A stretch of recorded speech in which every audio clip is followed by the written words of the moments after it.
Søren Kierkegaard dijo que la vida solo puede ser comprendida hacia atrás, pero únicamente puede ser vivida hacia adelante. En estos momentos, el estudio de la historia se antoja más aconsejable que nunca, quizás impelidos por esa máxima ciceroniana de que la historia es la maestra de la vida. Buenas tardes. Con esta idea en mente, la Fundación Academia Europea Iberoamericana de Yuste organiza este seminario web que versa sobre las especierías, sobre la expedición que buscó una nueva ruta para llegar hasta la isla de las especias y que supuso la primera vuelta al mundo. En el contexto del quinto centenario del viaje de circunnavegación, conoceremos nuevas investigaciones que en torno al proceso de expansión europea ha llevado a cabo en archivos españoles, portugueses e italianos uno de nuestros invitados esta tarde. Asimismo, conoceremos los detalles del puerto de salida y llegada de la mayor expedición marítima realizada, de cómo era Sanlúcar de Barrameda en el siglo XVI. Y para ilustrarnos contamos con dos especialistas con los que vamos a profundizar en este asunto: el catedrático de Historia de América de la Universidad Pablo de Olavide de Sevilla, Juan Marchena, y el presidente de la Fundación Puerta de América, Juan Antonio Manzano, a los que saludamos ya y le damos la bienvenida y las gracias por compartir esta tarde con nosotros. Este seminario se incardina en Tribuna Iberoamérica, un programa puesto en marcha por la Fundación Academia Europea e Iberoamericana de Yuste para que los universitarios de todo el mundo puedan completar su formación con las aportaciones realizadas por expertos en distintos ámbitos sociales, económicos o culturales. En esta ocasión, esta pandemia nos ha cambiado las reglas del juego y hemos abierto el ámbito de los destinatarios. Aprovechamos estas ventanitas digitales que esta tarde se abren para que entre el conocimiento y sigamos profundizando en una historia en común que nos une.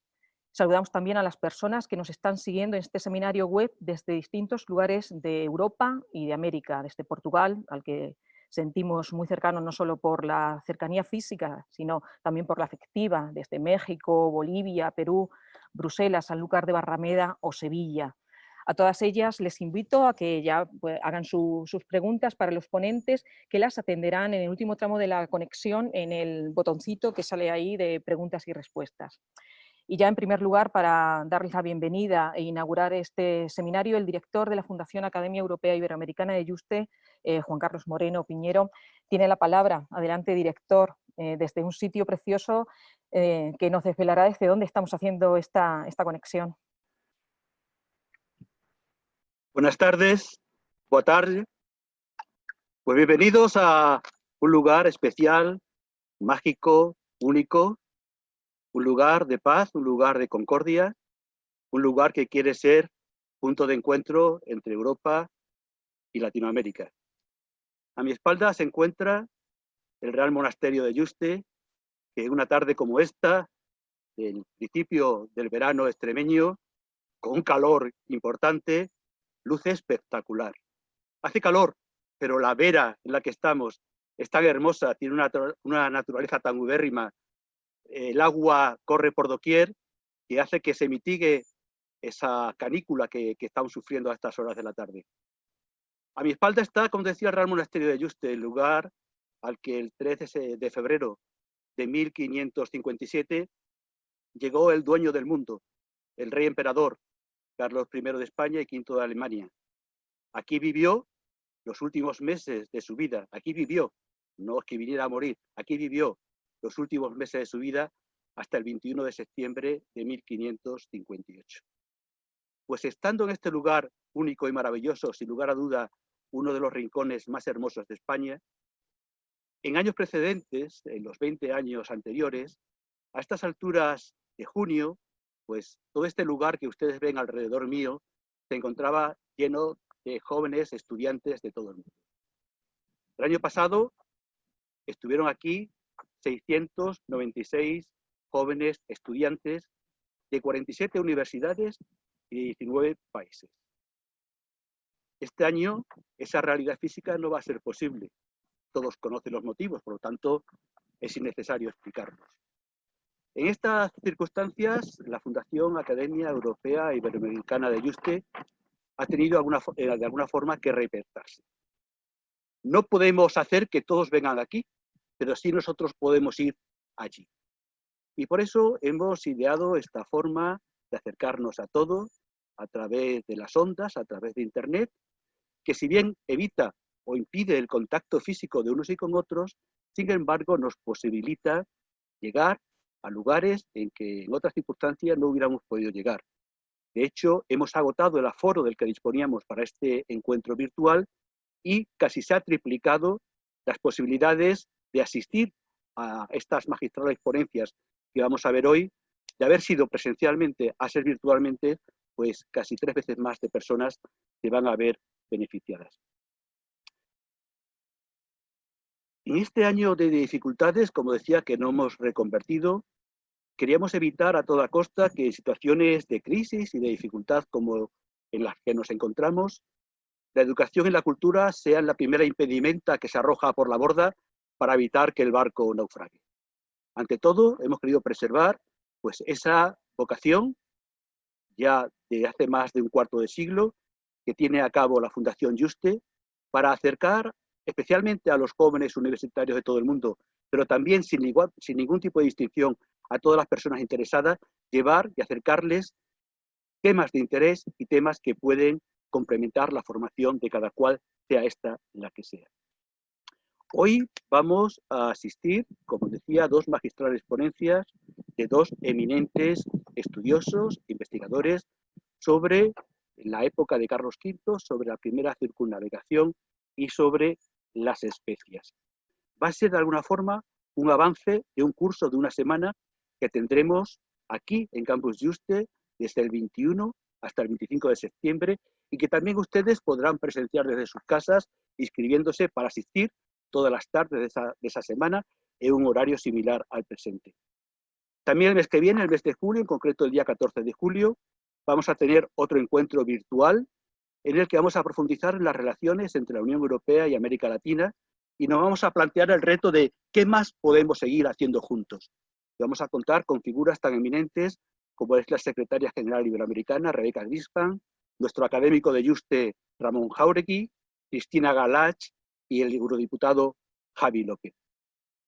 Y el resto de cursos de Campus Juste al que ustedes también este año, y también seguro que los años sucesivos podrán ver ya desde sus hogares, tendrán lugar aquí en Juste desde el 15 de septiembre hasta el 9 de octubre.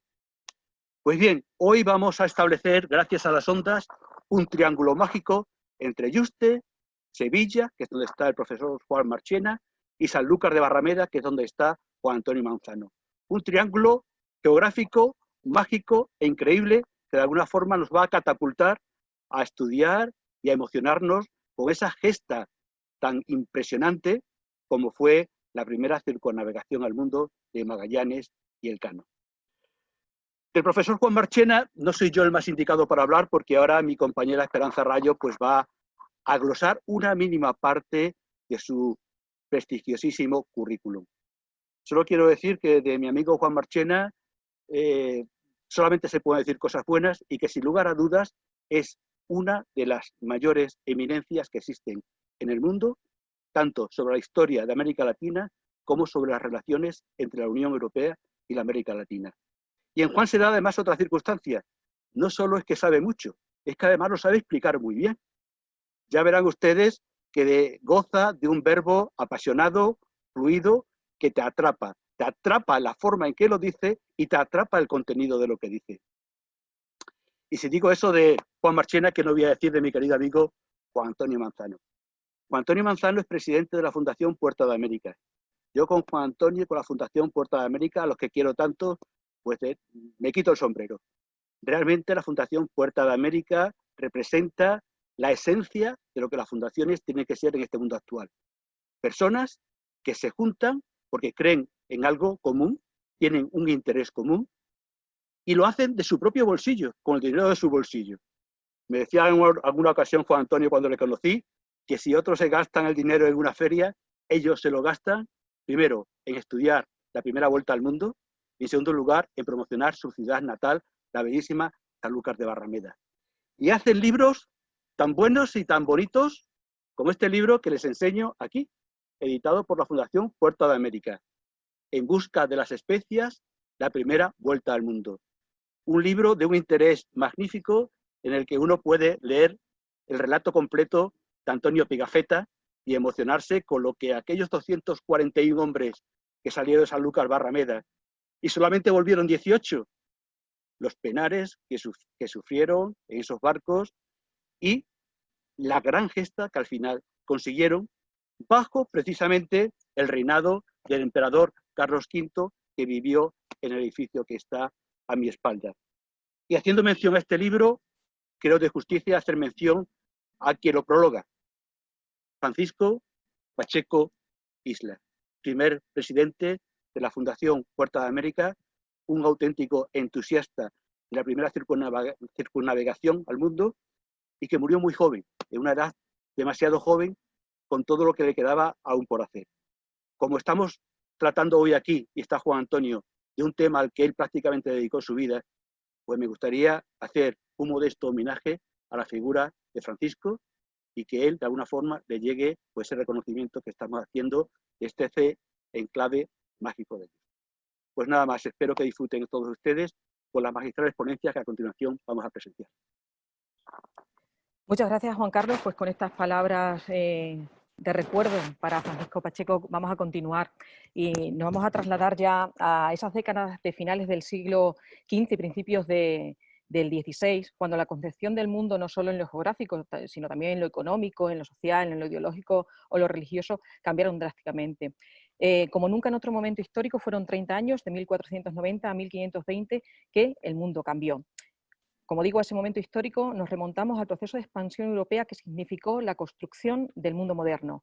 A esa época se ha dedicado nuestro próximo invitado y que ha estado realizando nuevas investigaciones en más de 30 archivos españoles, portugueses, italianos, para revisar científicamente miles de documentos.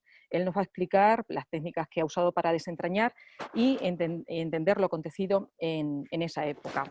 Juan Marchena es catedrático de Historia de América de la Universidad Pablo de Olavide de Sevilla, autor de más de 150 trabajos de investigación, autor también de algunas de las principales obras de referencia de historia latinoamericana, como Historia de América Latina, Historia Andina e Historia de América Latina. Premio Nacional de Investigación en España. Es doctor honoris causa por las universidades andinas Simón Bolívar de Quito, Cartagena, Colombia, de Catamarca, de Argentina, Universidad Nacional del Altiplano y la Universidad Nacional de Trujillo en Perú, de la Universidad Nacional de La Rioja en Argentina y de la Universidad de Nova de Lisboa. Profesor visitante en universidades de Europa y de todos los países de América Latina. Es miembro de la Academia de la Historia de España y de las Academias de Historia de Ecuador, de Bolivia y de Marina de Portugal. Ha sido director de programas de investigación y cooperación en la región andina y el Caribe desde 1979, también en Bolivia, Perú, Ecuador, Argentina, Brasil y Colombia. Es coordinador de la Red Mundial de Universidades Magallánicas. Pues con este currículum comprenderán ustedes que le demos paso para que nos ilustre sobre un tema que domina perfectamente. Profesor Marchena tiene la palabra por un tiempo de 20 minutos. Buenas tardes a todas y a todos, y quiero empezar por un saludo y un agradecimiento muy especial para este convite a la Fundación Yuste y desde luego a mis amigos Juan Carlos Moreno, a Esperanza, a Juan Antonio Manzano, a Guadalupe López, con la que hemos estado trabajando, organizando todo esto. Bueno, un placer estar esta tarde con ustedes y con un tema tan interesante o apasionante para mí como es este de los inicios de la modernidad. En el contexto del quinto centenario del viaje de circunnavegación, una red de universidades que comienzan en Porto, Lisboa, Sevilla, Cádiz, y que sigue por Canarias y Cabo Verde y Brasil y Uruguay, Argentina, Chile, Timor, Filipinas, es decir, toda la ruta del viaje de circunnavegación.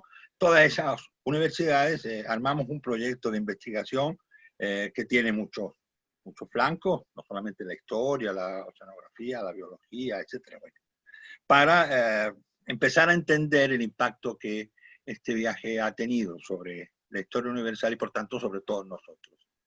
Nosotros en nuestros días somos bastante una consecuencia de ese gran proceso de globalización que comenzó en el siglo XVI y que obviamente aún no terminan. Hemos podido trabajar, como decía Esperanza, en una gran cantidad de archivos. Nosotros somos historiadores, es decir, somos académicos, científicos, manejamos la documentación como cualquiera de los que están ahora mismo trabajando la vacuna están en sus laboratorios. Nuestros laboratorios son los archivos y donde pasamos muchas horas intentando encontrar los testimonios que nos permitan construir el relato histórico de lo sucedido. Efectivamente, a fines del siglo XV y comienzos del siglo XVI, la concepción del mundo, no solamente en lo geográfico, sino también en lo económico, lo social, lo ideológico, lo religioso, cambió drásticamente. Como nunca en otro momento histórico, en estos 30 años, fíjense bien, 1490, 1520, esos años cambiaron el mundo. Ahora hemos podido revisar científicamente con prolijidad y detenimiento, cruzando la información que nos ofrecen estos miles de documentos en más de 30 archivos, como les decía, usando las técnicas más sofisticadas, una enorme cantidad de datos sobre el periodo, correlacionando variables, indicativos, personajes, iniciativas, cuentas, derroteros, crónicas, descripciones, memorias, informes, hasta comenzar a entender el tupido tapiz de hechos y sucesos interrelacionados en el corto pero intrincado proceso de la construcción de lo que hoy entendemos por modernidad. Un ejemplo.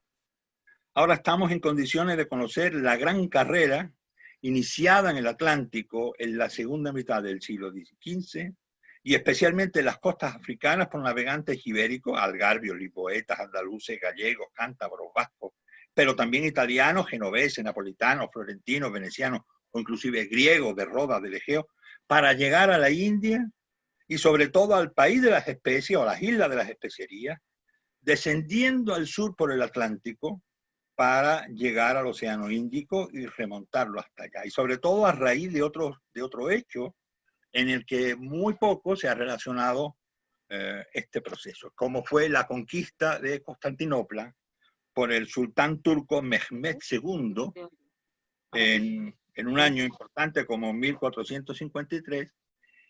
¿Y qué significó la ruptura de la ruta de la seda? Que era seguramente la gran arteria que comunicaba Oriente con Occidente, que constituía la riqueza del planeta. ¿Tú qué tal? Con esto no tiene retorno. Claro, claro. Tengo mucho ruido de fondo, Esperanza. Bueno. Sí, Juan Carlos, por favor, apaga el micro, que hay interferencias, gracias. Hay un número importante de trabajos previos que tenemos que considerar. Evidentemente, cuando hemos iniciado el estudio de todo esto con motivo del quinto centenario, hemos arrancado de una enorme cantidad de trabajos de colegas que anteriormente ya habían avanzado mucho. Me estoy refiriendo a Brodel, a Guillermo Céspedes, a Magallanes Godiño, a Antonio García Vaquero, a Eufemio Lorenzo, Enriqueta Vila, Antonio Miguel Bernal, etc. Ellos ya habían construido un fantástico escenario teórico desde el cual podemos levantar ahora esta nueva estructura que soporta esta enorme cantidad de nueva información, configurando un proceso del cual resultó, como estamos diciendo, la construcción de un nuevo mundo.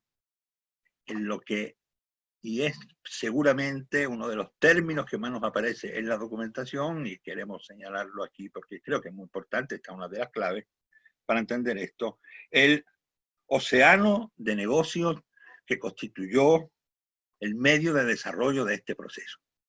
Es decir, no estamos ante un mero fenómeno de descubrimientos geográficos, sino estamos en un gran escenario de construcción de un nuevo mundo económico, de este gran océano de negocios que entre 1480, 1490 y 1520 se estuvo planificando concienzudamente en la mayor parte de las plazas económicas del oeste europeo. en 1492 a ese proyecto africano, fundamentalmente portugués, que consistía en llegar a la India bordeando África, dado que la ruta se había quebrado, la ruta de la seda, y ese es un proyecto fundamentalmente portugués para alcanzar las especerías. Se unió el proyecto castellano de llegar a las mismas islas por la ruta de Occidente, según la propuesta colombina. Nunca hay que olvidar que todo esto arranca con la propuesta colombina de que quiere llegar precisamente a la India por Occidente.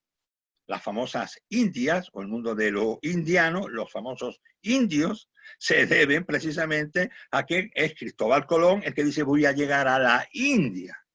O sea que vean ustedes como 30 años antes del viaje de Magallanes, ya Colón ha convencido a Fernando, al rey Fernando y a la reina Isabel de que esa ruta era posible. Es decir, que vean ustedes como ya estamos en una larga competencia comercial por alcanzar ese mundo económico formidable, la reconexión entre Oriente y Occidente que se había quebrado con la caída de Constantinopla a través del océano. Eso transforma el mundo no en una gran ruta de tierra, sino en una gran ruta marítima, y por tanto es el océano el vehículo mediante el cual esta nueva construcción se tiene que realizar. Es decir, que estamos con un proyecto portugués, que es un proyecto fundamentalmente africano, y un proyecto castellano, que es un proyecto fundamentalmente atlántico, navegando el océano hacia el oeste. Los éxitos portugueses en esta gran carrera fueron éxitos extraordinarios, enseguida lo vamos a ver.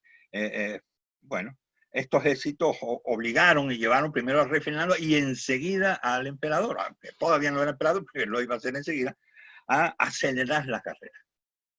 Y por eso en estos 30 años, en apenas estos 30 años, la carrera por el conocimiento del mundo de la navegación oceánica, la construcción de este gran océano de negocios se vio extraordinariamente favorecida. Y era lógico. Piensen ustedes que un solo navío, esto es importante, ahora que estamos manejando los metadatos, como se dice en nuestros días, los metadatos del principios del siglo XVI. Piensen ustedes que un solo navío de la ruta de India portuguesa, que llegara desde la India, pero también desde el Índico, doblando al cabo de Buena Esperanza y llegara a Lisboa, un solo navío, y fueron muchos, un solo navío, equivalía en riqueza a 10 años de riquezas americanas en los primeros 20 años después del descubrimiento. Así que vean si tenían interés o no tenían interés los comerciantes castellanos, los comerciantes de Castilla, los comerciantes de Sevilla, los comerciantes de Sanlúcar en alcanzar esa ruta. El mundo americano todavía, hay que pensarlo, estamos hablando de 1500 hasta 1519, cuando va a salir la expedición. En 1519 Hernán Cortés todavía no ha empezado a subir los contrafuertes de Anáhuac. 1519 ni se pensaba la existencia del imperio de los incas ni de los chipchas. América en 1519 todavía aparecía como un gigantesco estorbo que impedía la llegada hacia el lugar de la riqueza, que eran las islas de las especerías. Así que imagínense la desazón de esos comerciantes que dicen, ¿cómo es que no podemos llegar?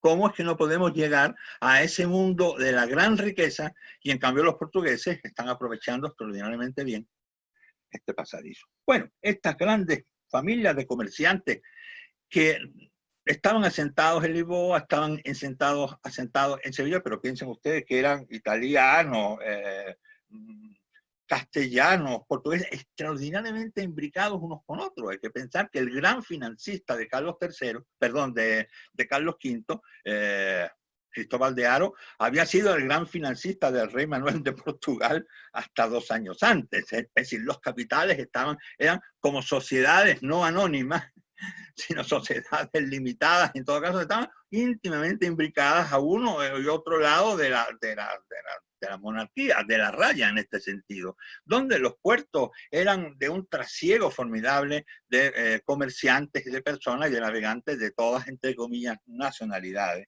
en procura de esa fama, gloria y fortuna que fue uno de los grandes, el gran motor del desarrollo de la época. Desde luego, muchos de ellos, además, judíos o judeoconversos, lo cual genera o sea, complica, si ustedes quieren, el escenario social, económico, cultural, de una manera extraordinaria. Hay que pensar que parte de estas familias de judíos estaban en Lisboa, otra parte de estas familias estaban en Sevilla, otra parte estaban en Tavira, otra parte estaban en Sanlúcar, pero otra parte también estaban en Senegal y otra parte estaban también en Ámsterdam. Es decir, que estos grandes circuitos europeos ya estaban plenamente operativos, ya estaban funcionando. Negocio y política, por tanto, se dieron la mano en la financiación de la construcción de esta gran Europa ya de las monarquías. Estamos hablando ya de la grande monarquía, Francia, Castilla y Aragón, Inglaterra, Holanda, Portugal, el Sacro Imperio, que está surgiendo de las fuentes del Renacimiento a inicios del siglo XVI. Están buscando fuentes de riqueza para sostenerse y esta búsqueda de la riqueza se vuelve consustancial con su propia existencia. El gran proyecto imperial de Carlos V es precisamente, es decir, bueno, ¿y cómo financio? ¿Cómo me financio mi posición ante Europa? Les recuerdo a ustedes que Magallanes sale de Sanlúcar antes de que el rey sea emperador. El emperador está buscando dinero desesperadamente, para eso viene a Cristóbal de Haro, está buscando financiación por toda Castilla, por donde sea, para poder literalmente, si ustedes quieren, comprar a los electores para que lo acaben, como efectivamente así sucedió, lo acaben nombrando emperador. Es decir, que negocio, aventura, comercio, política, todo está, supongo que como en nuestros días, sumamente entrelazado en estas grandes operaciones. Carlos de Gante, que había heredado un fabuloso patrimonio, estaba en peligro. Su patrimonio está en peligro por un conjunto de avariciosos vecinos y pretendientes. Y es el que diseña, de la mano de sus gestores de dinero, de sus hombres de empresa, de sus comerciantes, de sus financistas, de sus contables, dirigido y encabezado por su jefe, digamos, su jefe de gabinete económico, que se llama Cristóbal de Haro, este gran diseño de alcanzar las especerías por la ruta de Occidente, sin molestar, sin enfadarse con, como él decía, con mi primo el rey de Portugal. Es decir, encontrando una ruta alternativa. Bueno, y aquí esto es cuando se produce el gran cambio, y que es el gran cambio mediante el cual lo que antes, hasta ese momento, habían sido comerciantes, ahora van a ser financistas, pero financistas de los proyectos políticos imperiales o de las grandes monarquías. Les recuerdo a ustedes cómo los grandes financistas alemanes son los que acaban financiando en buena medida la gran expansión militar y económica con los dineros de América o con los dineros de las especialidades, igual que en el caso de Portugal, las grandes expansiones europeas, la construcción de las monarquías.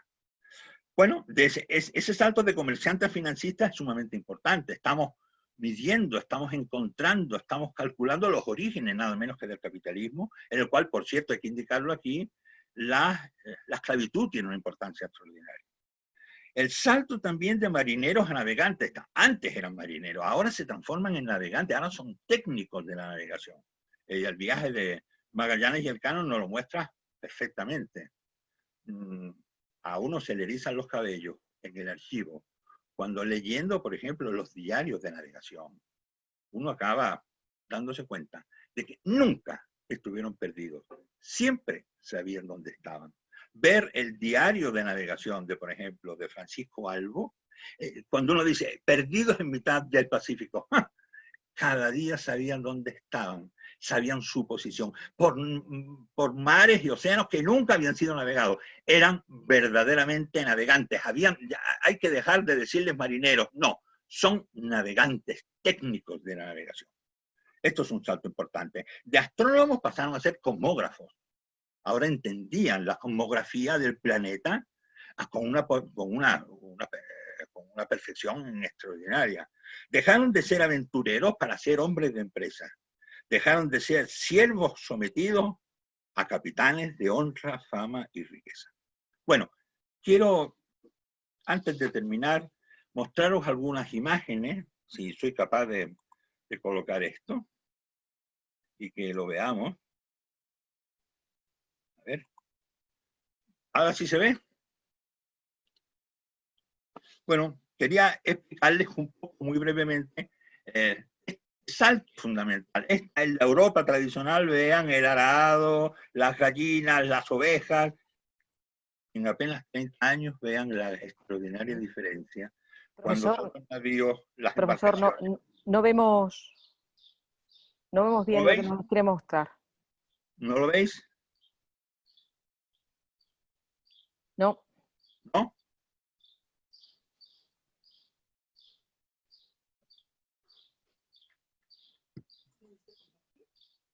A ver, yo creo que he dado a compartir.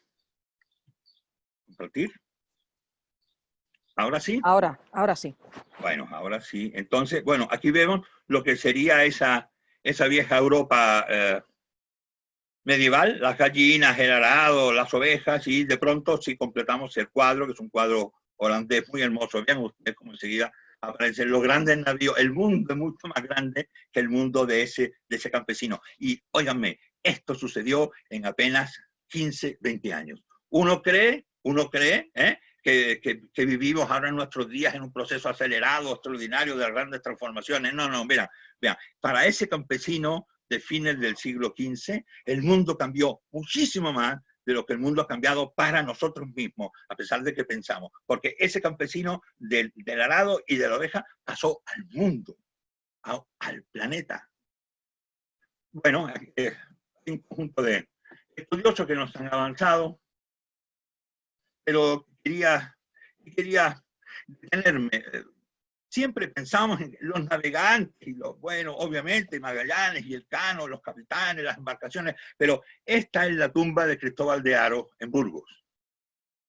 Este es el gran financista, este es el que paga la expedición. La expedición no lo paga el monarca no tiene un peso, lo paga Cristóbal de Haro. De hecho, cuando llega a Sanlúcar, y eso Juan Antonio lo sabe muy bien, cuando Elcano llega a Sanlúcar y dice, mire lo que traemos aquí, traemos tantas toneladas de clavo y tal, y dice, entréguenlo todo a Cristóbal de Haro. Claro, pues, en realidad era el dueño de todo eso. Bueno, pues si vemos, esta es la tumba de Cristóbal de Haro. Bueno, pues si vemos la imagen de la derecha, que es el escudo que hay abajo, vean qué maravilla, porque ya Cristóbal de Haro se ha puesto las dos columnas de Hércules. Esto no viene de Felipe II, este ya se lo ha puesto Cristóbal de Haro. Tiene los cinco barcos de Magallanes, y tiene el clavo, las especias, todos los productos, que eran los que donde se cifraba la riqueza. Una señal evidente de que nuestro mundo, este mundo del que estamos hablando, era mucho más complejo que simplemente.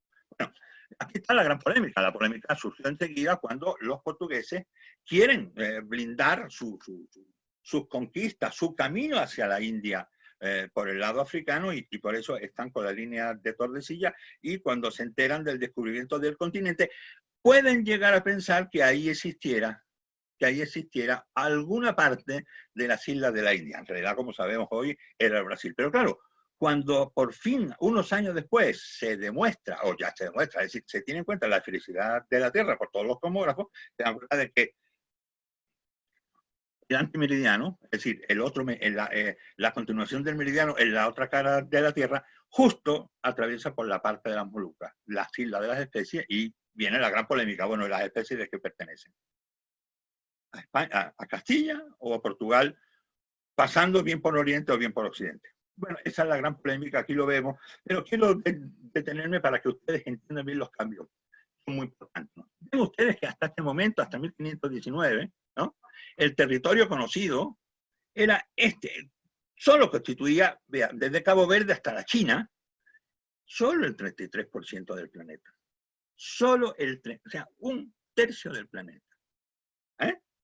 Desde la vieja antigüedad, China, Roma, Grecia, los egipcios, toda la historia universal que ustedes quieren, hasta 1519, se había desarrollado para Occidente en un tercio del planeta. Es decir, de los 40.000 kilómetros que tiene el Ecuador, todo había sucedido, todo se había relacionado desde Occidente en 13.300 kilómetros, en el 33%. Las otras dos terceras partes, el 66%, fue colocado a la humanidad, oigan, en un solo viaje. En un solo viaje. No está mal, ¿eh? Cuando hablamos de cambio, ahora no pensamos, el cambio que ha sucedido, como hablamos antes con Juan Antonio, la tecnología, bueno, sí, la tecnología. Ahora estamos todos asustados que si saltamos del iPod 3 al iPod 29. Bueno, esto sí que es un cambio, ¿eh? En 2 años, 2/3 del planeta fueron incorporados a lo que sería el bagaje de la humanidad. ¿Qué les parece?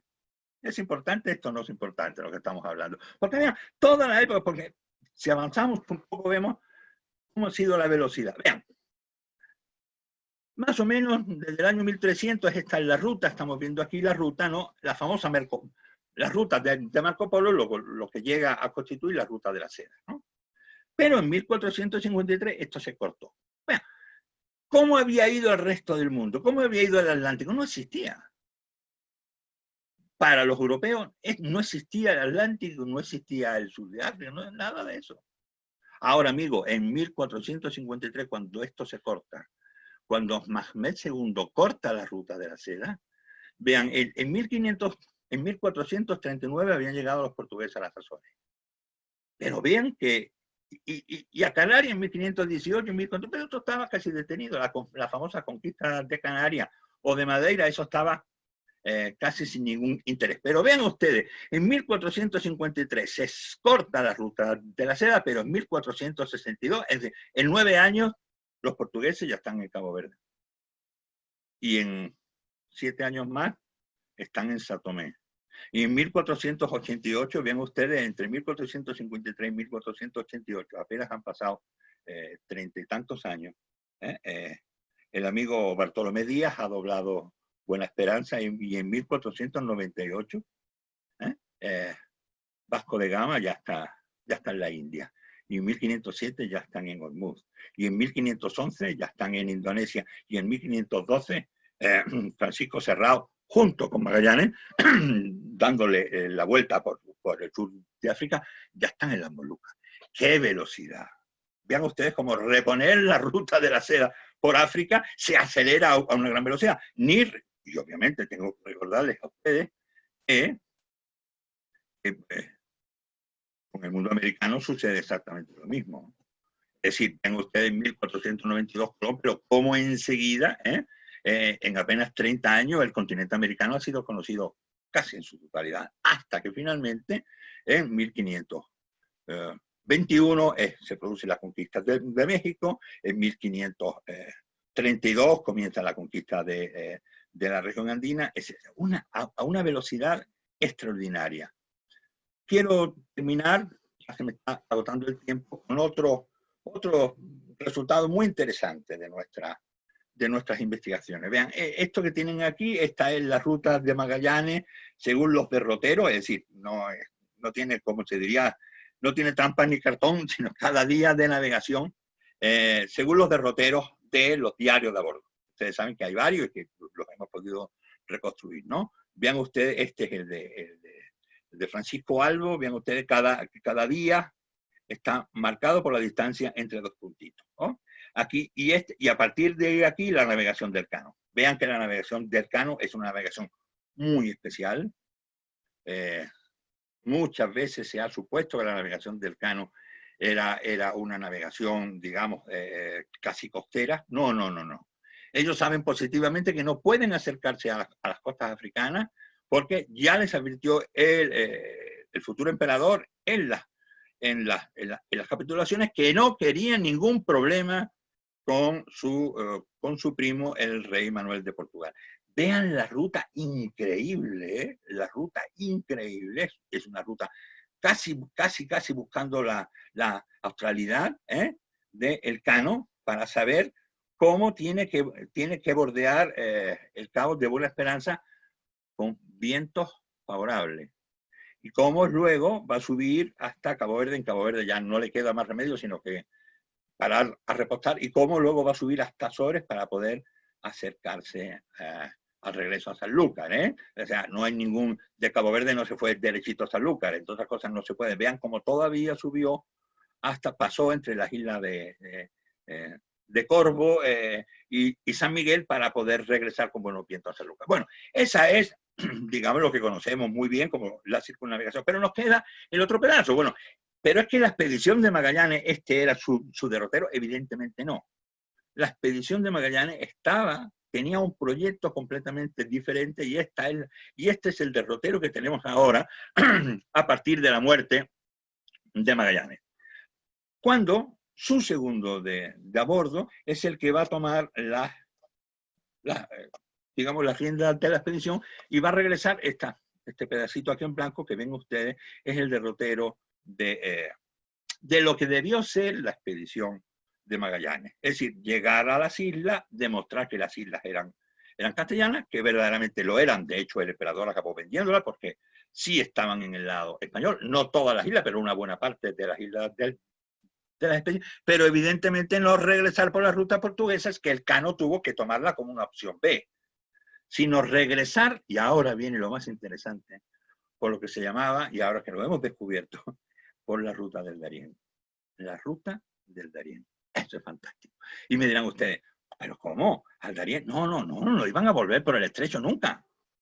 Por la ruta del Darién, es decir, por la ruta de Panamá. Y eso, ¿cómo es? Por la ruta de Panamá. Miren, aquí les pinto el movimiento de los vientos oceánicos. Este es el del Atlántico Sur, como lo ven aquí, ¿no?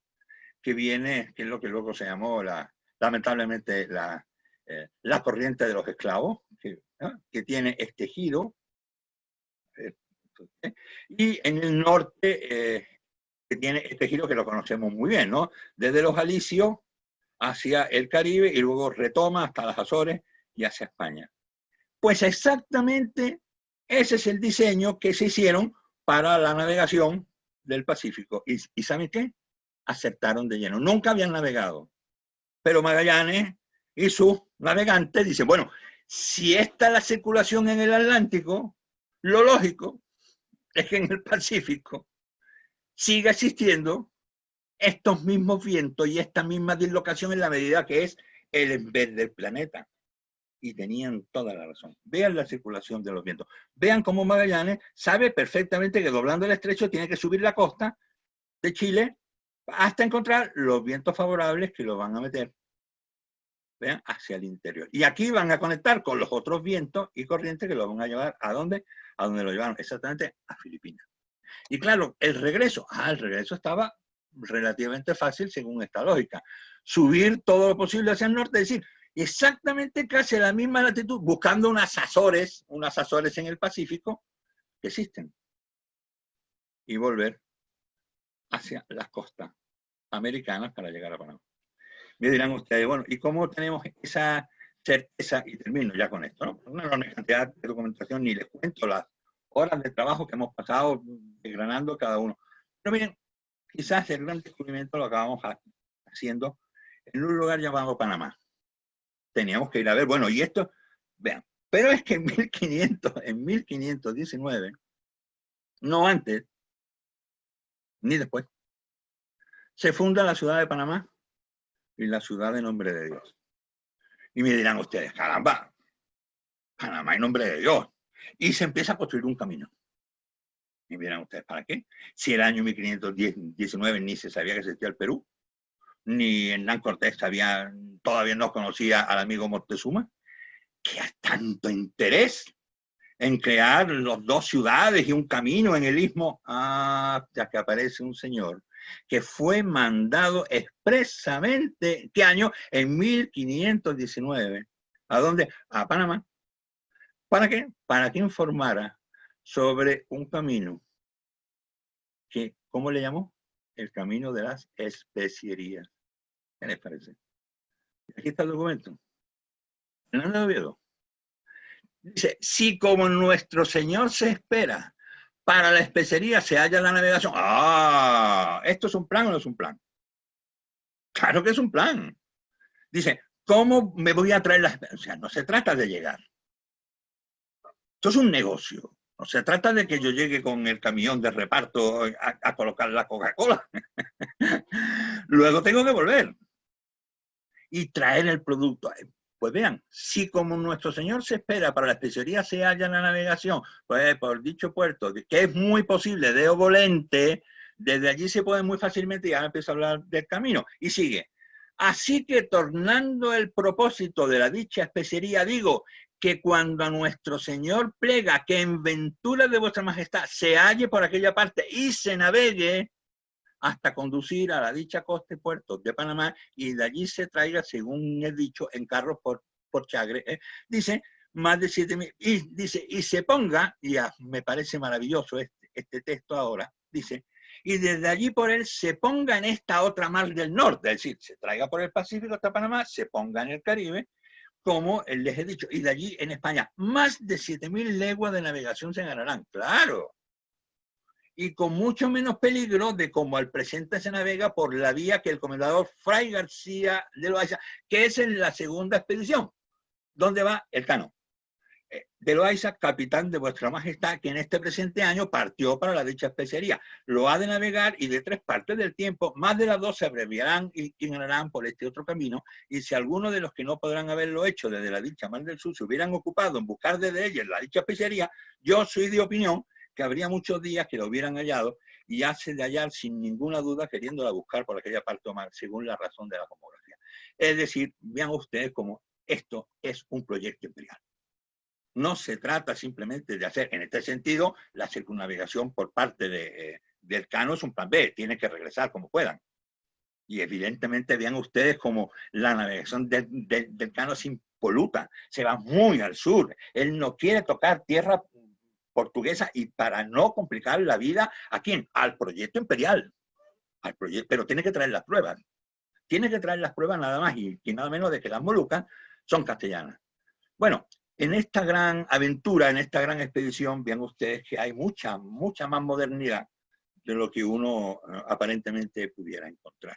Y quedo, por supuesto, a disposición de todos ustedes para cuanta pregunta, comentario se les ocurra, y yo, en la medida que vayamos avanzando en la investigación, les podré ir contando qué nuevas cosas vamos y hemos ido descubriendo. Esto es un descubrimiento científico sobre las grandes, sobre este gran viaje, estos grandes viajes que transformaron el mundo y lo aproximan mucho más para bien o para mal de lo que somos en nuestros días. Muchas gracias por vuestra atención. Pues muchísimas gracias, profesor, por aportar tanto conocimiento y además de una manera tan didáctica y atractiva. Es el Docere Delectare de Horacio. Y como ha dicho Juan Carlos, esto es un aperitivo, una invitación al curso que desarrollaremos más adelante dedicado a Carlos V y el mar. Recordamos a la gente que nos está siguiendo que si quiere hacer alguna pregunta a nuestros dos ponentes, lo pueden realizar a través de preguntas y respuestas. Y ya vamos a pasar a nuestro siguiente invitado, que es un informático con vocación de marino. Solo hay que verlo en Bajo de Guía, siguiendo la trayectoria de los buques que surcan el Guadalquivir en su desembocadura al Atlántico cuando no lo surca él mismo. Es Juan Antonio Manzano Pérez, que es el presidente de la Fundación Puerta de América desde 2016, aunque ya desde 2012 empezó a colaborar con esta fundación, entidad sanluqueña comprometida con la recuperación y difusión del protagonismo histórico de la ciudad de Sanlúcar de Barrameda durante los 2 siglos en que fue el puerto de la carrera de Indias. Involucrado en diversas investigaciones históricas, participa en conferencias, comunicaciones y publicaciones referentes a la conexión entre ambas orillas del Atlántico. Juan Antonio, tienes la palabra. Ahora. Bueno, pues antes que nada quisiera agradecer a la Academia de Yuste la oportunidad que nos ha dado de participar en este seminario. A Juan Carlos, por supuesto, agradecerte las palabras que has tenido hacia nosotros. Y bueno, voy a presentar un poquito de qué le vamos a hablar. Desde la Fundación Puerta de América estamos convencidos del protagonismo de nuestra ciudad como puerto de salida y llegada de la primera vuelta al mundo y de todas las expediciones que se produjeron durante los 2 siglos en los que duró la carrera de Indias. Yo quiero hoy comunicaros los argumentos que defendemos desde la Fundación para defender esta posición. No tenemos ánimo de crear polémica ni de hacer proselitismo, pero sí que queremos centrar la actuación de nuestra ciudad como parte importante del complejo portuario que formaba Sanlúcar y Sevilla a través del río Guadalquivir. Para esto vamos a empezar retrocediendo un poco en el tiempo. En 1295, Sancho IV de Castilla cede la ciudad de Sanlúcar de Barrameda a Guzmán el Bueno por la defensa de la plaza de Tarifa. El privilegio de donación se firmó más tarde, pero bueno, ya era propiedad del germen de la casa de Medina Sidonia. A partir de ese momento, el puerto de Barrameda, el puerto de Sanlúcar, comienza a desarrollar un tráfico comercial marítimo de enorme importancia. Ahí, tanto la corona como la propia casa de Medina Sidonia coincidían en el alto valor estratégico que tenía nuestro puerto.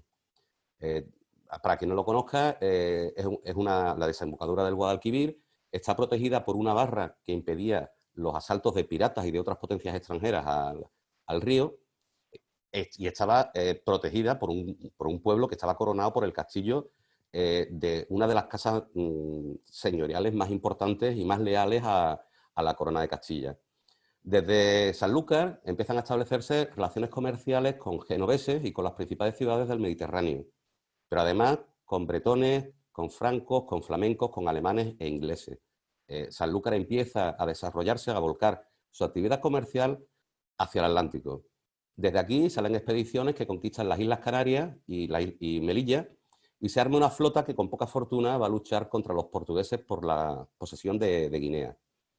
Como un dato curioso, en 1509, de los 3,5 millones de maravedíes que renta la ciudad a la casa de Medina Sidonia, más de la mitad corresponden a los impuestos que tienen que pagar a la aduana del duque. Todo ese tráfico marítimo genera unos impuestos, y como la casa ducal tenía su propia aduana, generaba más de la mitad de los ingresos de la ciudad por completo. A la par se establecen colonias de bretones, francos, flamencos e ingleses para gestionar ese intercambio comercial entre España y sus países de origen.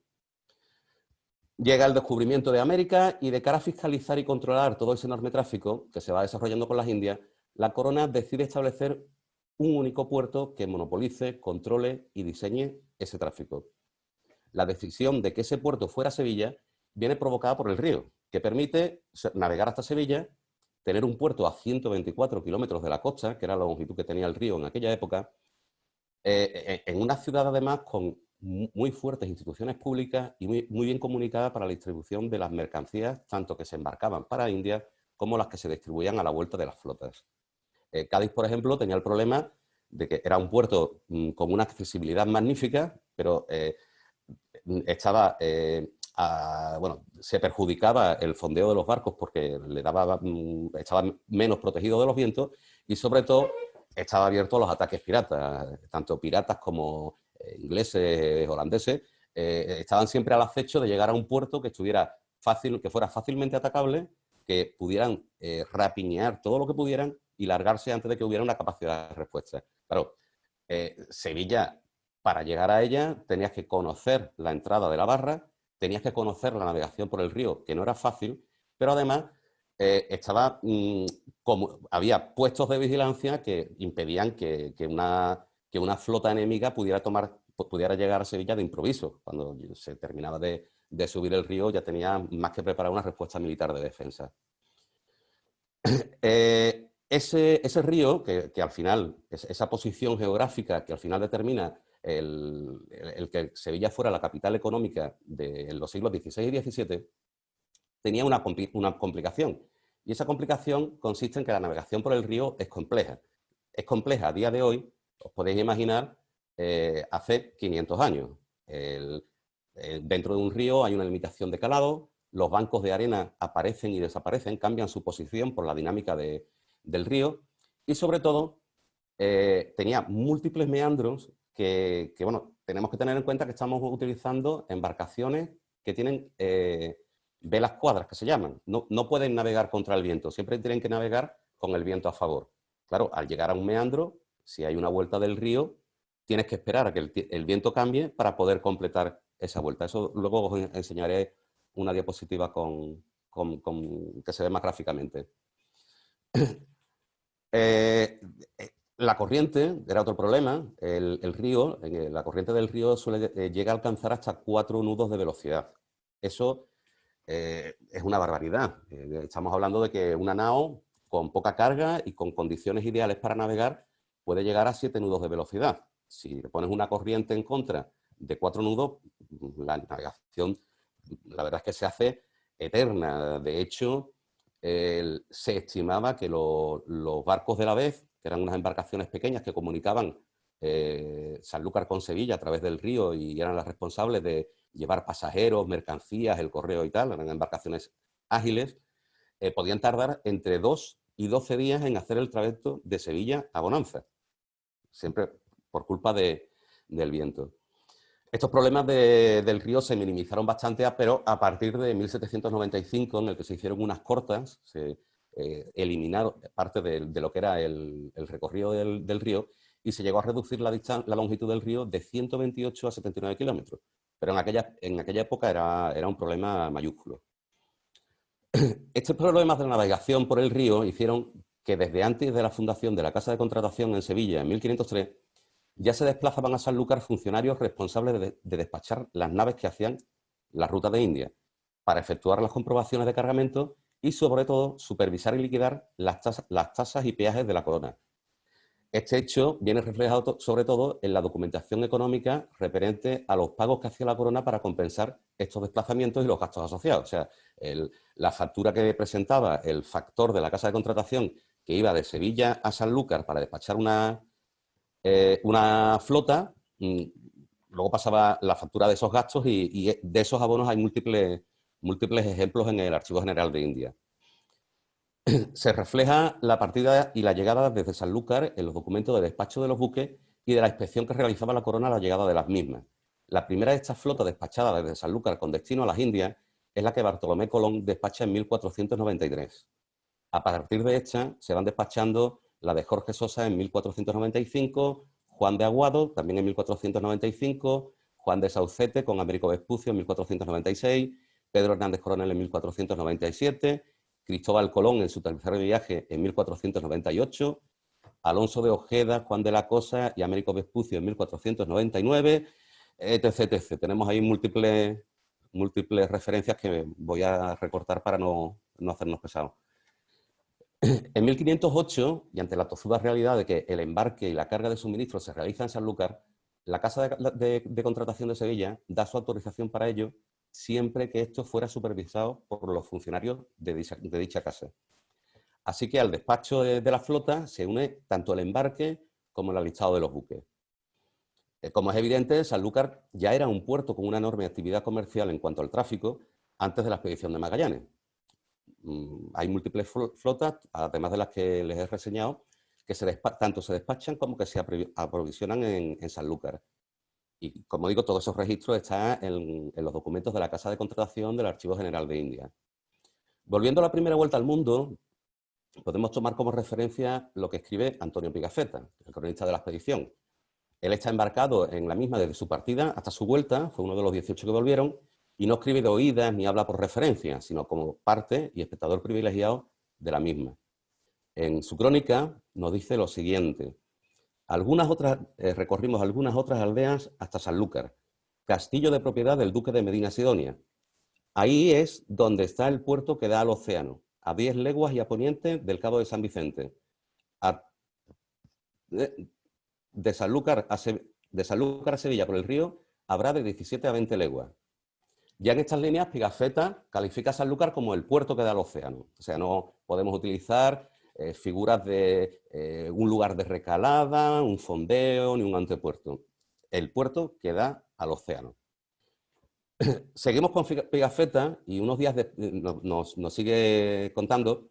Algunos días después, el capitán general y los capitanes de las otras naves se vinieron en las chalupas desde Sevilla hasta Sanlúcar para terminar de aprovisionar las cuadras. Los días que permanecimos allí, él y los otros capitanes recorrían en sus botes las orillas del río, desembarcando en algunos pueblos en que adquirieron los efectos y víveres que hacían falta para completar el aprovisionamiento de las cuadras y acabarse de habituallar. Todas las mañanas se bajaba a tierra para oír misa en la iglesia de Nuestra Señora de Barrameda y antes de partir el capitán general determinó que toda la tripulación se confesase. Partimos de Sanlúcar el 20 de septiembre con rumbo al suroeste, etc., etc. En este párrafo, Pigafetta nos indica que cuando las naos dejan el puerto de Sevilla el 10 de agosto, estas vienen sin sus capitanes. Llegaron días después. Y más significativo aún, sin Magallanes. Magallanes otorga su testamento el día 24 de agosto de 1519 en Sevilla. Si el día 24 de agosto estaba Magallanes en Sevilla, o no partió con la expedición el día 10 de agosto, o se tuvo que volver. ¿Qué expedición zarpa sin sus jefes?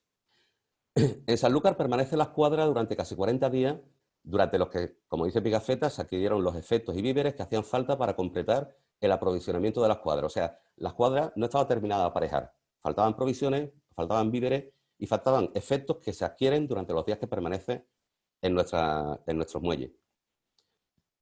A la vuelta, el propio Pigafetta nos dice: en fin, gracias a la providencia, el sábado 6 de septiembre de 1522 dimos fondo en la bahía de Sanlúcar, y de los 60 hombres que formaban la tripulación de la Victoria cuando partimos de las islas del Molucco, llegamos a España 18, estando enferma la mayor parte.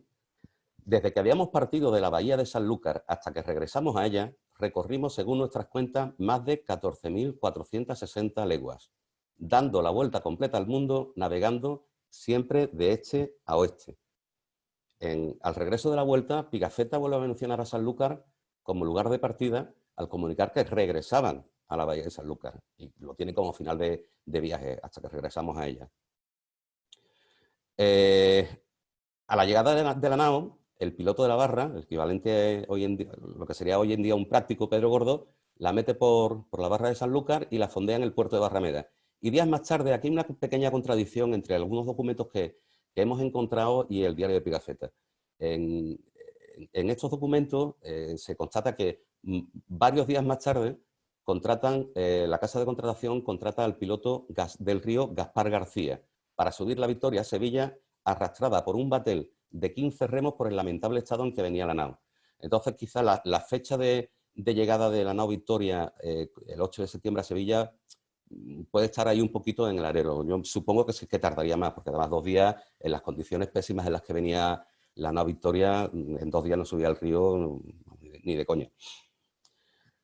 Vamos a continuar con la carta que Juan Sebastián Elcano le escribe al rey a su llegada. La carta está datada el 6 de septiembre de 1522 en la nao Victoria, en Sanlúcar.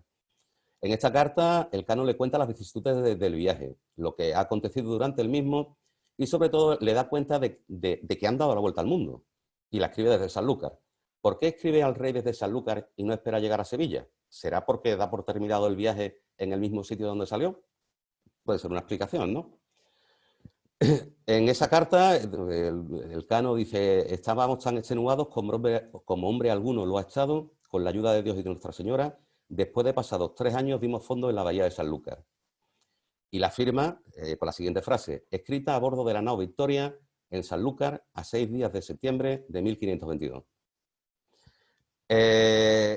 Bueno, yo os recomiendo a todos que leáis bueno, aparte de la relación de Pigafetta, la carta que escribe Elcano al emperador es un compendio de toda la penosidad que podía sufrir una persona en aquellas épocas navegando. Es que esta efeméride, esta gesta de dar la vuelta al mundo es algo que yo creo que incluso con los años que llevamos ya recuperando este tema, seguimos sin ser conscientes del sacrificio, del trabajo que tuvieron que dar, de la mala vida que les supuso a todos estos navegantes esa epopeya. Había también un motivo muy importante para despachar y recepcionar las expediciones en Sanlúcar, y no es otro que el contrabando y el aligeramiento de cargas en las orillas del río.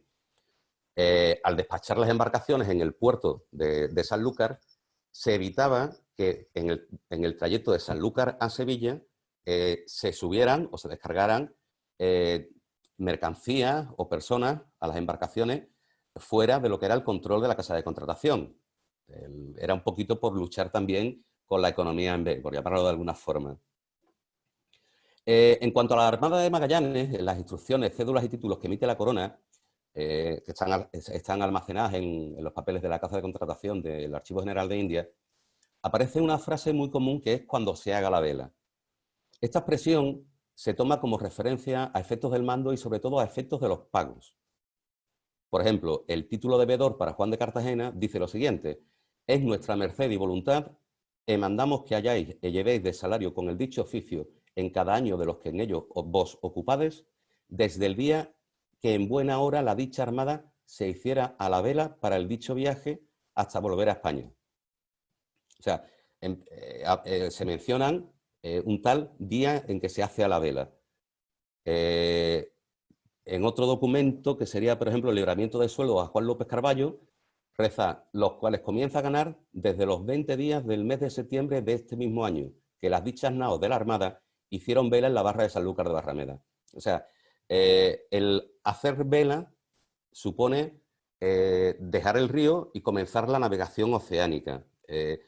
Las tripulaciones y los pilotos que bajaban y subían las embarcaciones, tanto hacían el trayecto Sanlúcar-Sevilla o Sevilla-Sanlúcar, eran gente específica del río, el equivalente a lo que hoy en día son los prácticos de los muelles. Tenemos que tener en cuenta que cualquier flota tardaba 2 o 3 años en ir y volver. En 2 o 3 años las corrientes, los bancos de arena, los bajíos, en un río, aunque es una cosa realmente que está viva, van cambiando y esa persona ya no tendría suficientes conocimientos no solo para entrar a la barra, sino para ascender hasta Sevilla. Entonces había todas estas expediciones tenían 2 tripulaciones diferentes, o parte importante de la tripulación solo servía para hacer el trayecto del río, y luego ya en Sanlúcar se embarcaban los que hacían la navegación oceánica. Como digo, en lo que es el libramiento de sueldos a Gaspar de Quesada, el libramiento de sueldos a Juan López de Carballo, en el libramiento de sueldos a Fernando de Magallanes, en todos ellos hacen referencia al día de la vela, o que le corren desde los 20 días del mes de septiembre de 1519. Por lo tanto, nosotros consideramos que esa es la verdadera fecha de inicio de esta aventura, de esta epopeya.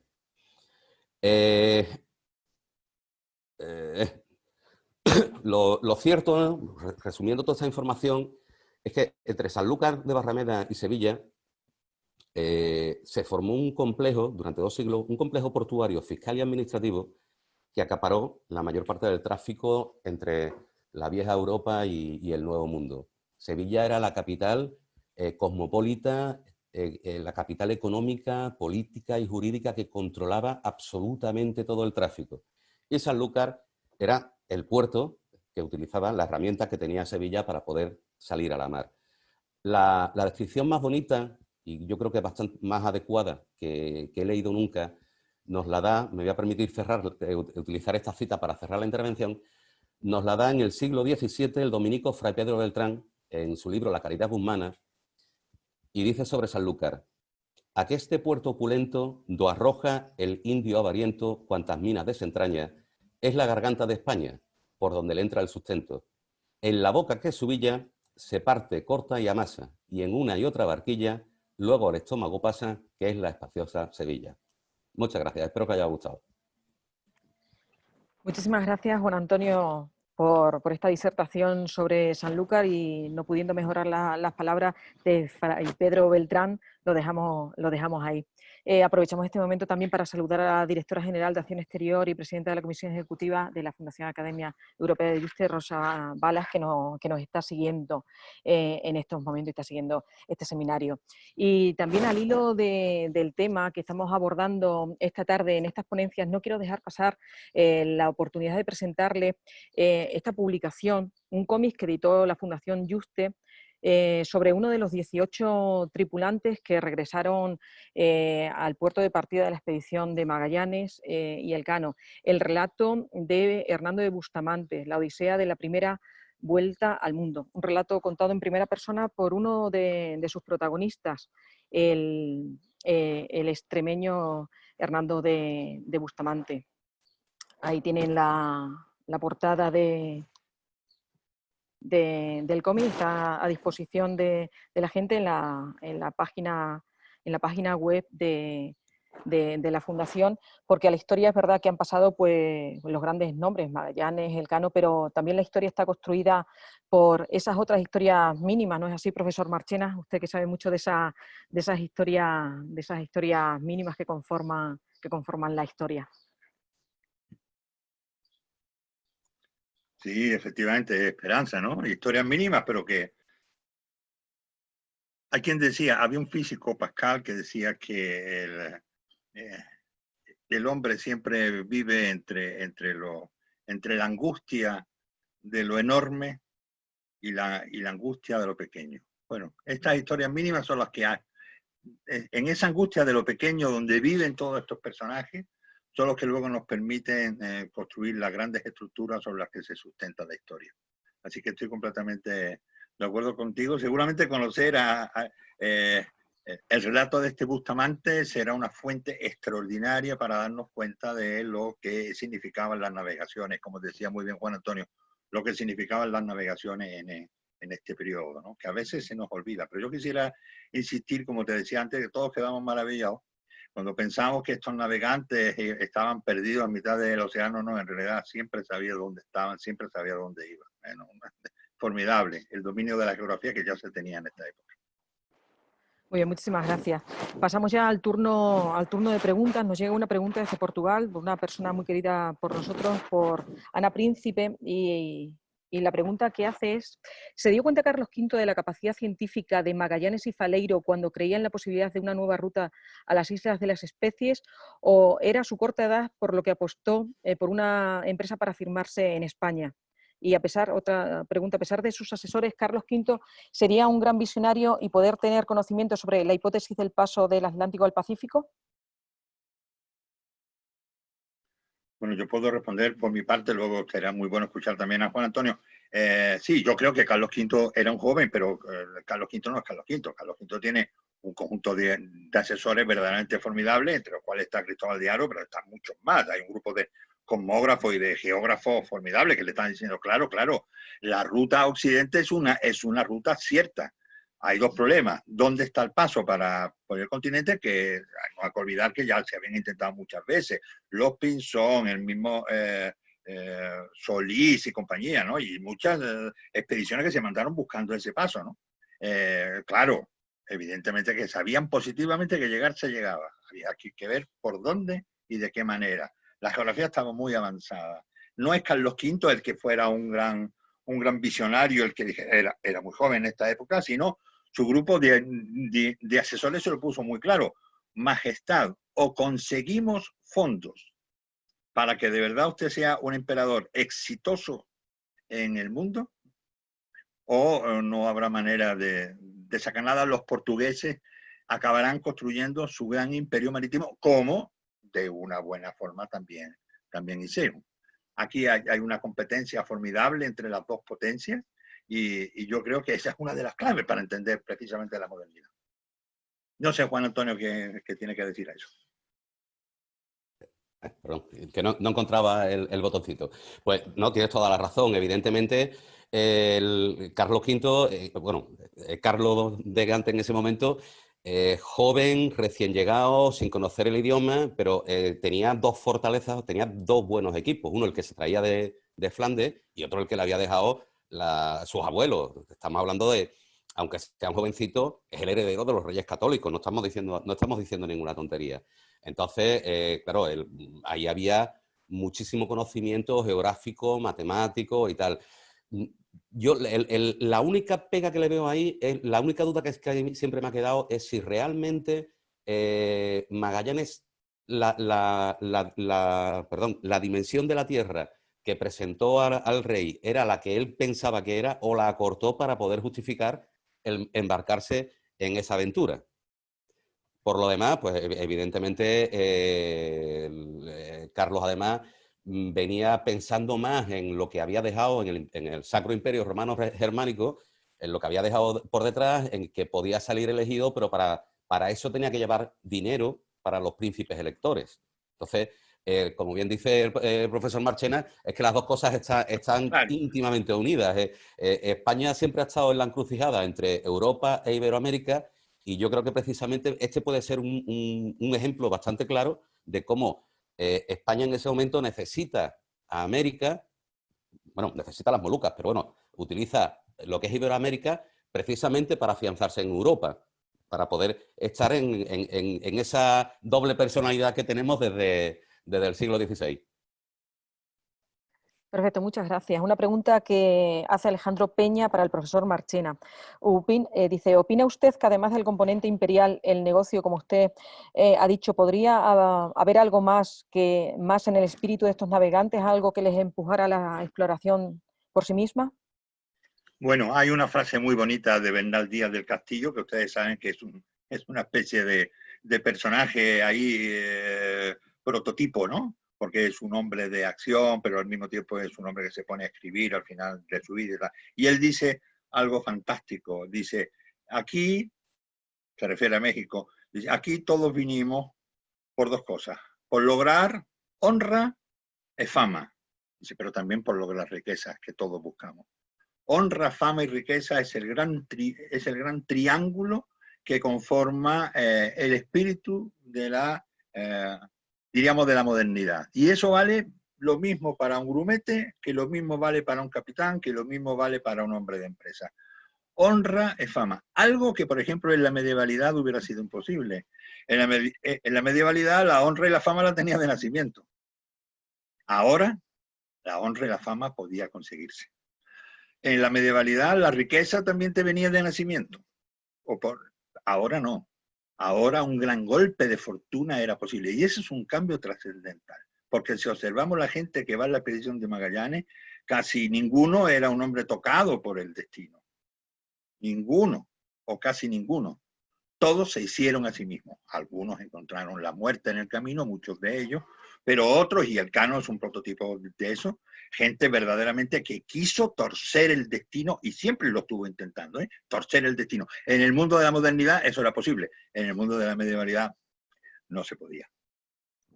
Gracias, profesor. Una pregunta que hace Carlos Cortés Tejada, la pregunta abierta para los dos. Dentro del proyecto imperial del César Carlos, ¿qué representaba América para la monarquía? ¿Un reino más como otros que componían el imperio o simples colonias? ¿Cómo se integraba América, su papel dentro de este proyecto imperial temprano? A ver, empieza Juan Antonio.